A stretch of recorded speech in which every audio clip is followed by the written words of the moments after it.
From India, Padmanabh Gopinath. What do you think prejudice is, Gopi? I think prejudice is willful ignorance. It is dictated only by emotion, and the fear and suspicion it creates has caused more bloodshed than anything else I can think of. And as all great people, I always seem to think that they're English, and aren't I lucky to be an English person because it's so nice? Well, that's extremely interesting because I've noticed that most Englishmen think that history began with the signing of the Magna Carta. Yeah. It might be of some interest to you to know that history began some 3,000 years before that in the river valleys of the Indus, when your savage Anglo-Saxons were still running about dressed in skins. Because I would say that India was friendly towards Britain. I should say so, and that is the credit which lies entirely with us and not with you. And in the second place, I should also say that your policy of saying that all these countries wished for it, it was you who was putting the wish in their mouths. There was not much they could do. So what is Sarawak, by the way? Who are the responsible people in Sarawak? It's a rainforest.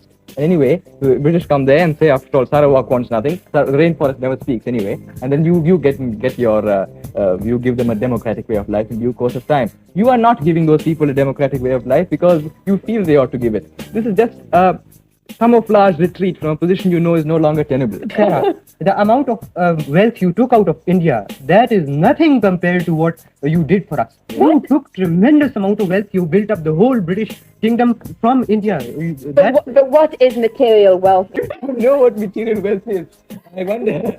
You do realize that without material wealth, your great empire would not have lasted a single moment. And do you also realize that it was because of our wealth, with our crops, our cotton, our jute, which has helped to make you a great empire. And in return for this, you offer us a vaguely nebulous democratic way of life, which you would have come to anyway. In my country, I think we had the ideals of democracy long before they were ever thought of in your little island.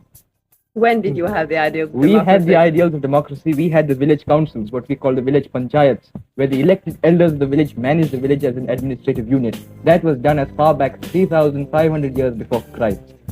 Oh, I think Yes, you do. Yes, That's I my own entirely opinion. disagree. I think it's something that's ingrained in the Hindus and the Muslims from time immemorial when we were little painted blue savages running around in skins. Well, let me tell you, by the time when you're little blue painted savages running around in skins, as you most aptly put it, the Muslims did not exist. They came in very much later.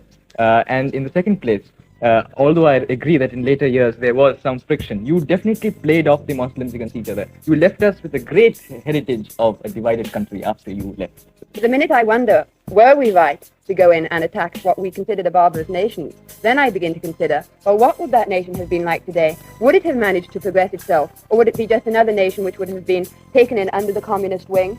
I wouldn't know exactly as to that, but I'm sure that democracy could have evolved on its own. It's not necessary, it was not injected by you into our veins. We did not require that injection.